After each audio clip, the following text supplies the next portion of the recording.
Greedy, before the season started, you tweeted about how this team had felt different than any other team you've been on in the past in college football. Can you elaborate on that? What's different about this group? Yeah, just the energy. Every day is very contagious, very positive. I think this team make me appreciate the opportunity more every single day. And your transfers come in and had success right away. A lot of teams, they bring in transfers on defense, and it doesn't all work. It seems like a lot of the guys have come in and it's worked. What do you attribute that to? Yeah, I think the culture here, the guys, the coaching, and all around just the community here.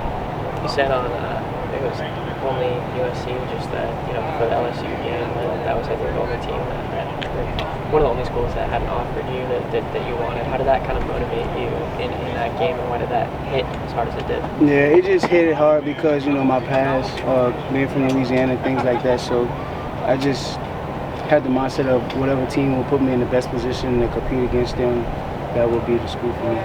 How much did that game kind of set you up mentally for sort of the rest of the year, knowing that motivation factor was that flow? You got to get over it fast. So, it was good for preparation, and then after it's over, you got to move to the next team. So it was nice in the moment.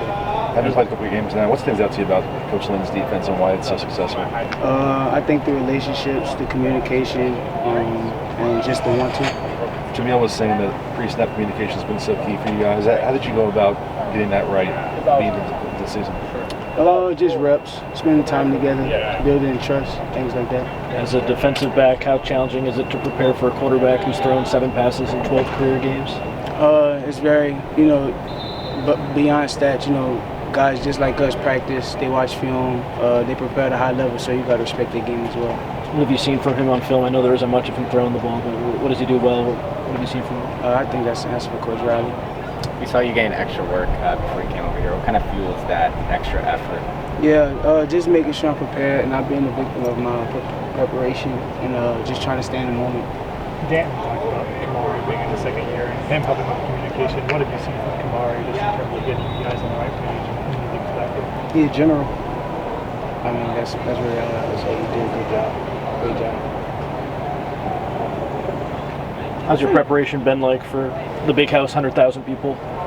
I'm excited. We all excited to play in the big house. Just for me personally, it's a very traditional school stadium, so we're ready to go play there. Defensively, it's been so good so far. What did you guys try to improve on during the bye week? What are you working on? Just reflecting, harping on, continue to give you all and prepare at the highest level as you can consistently.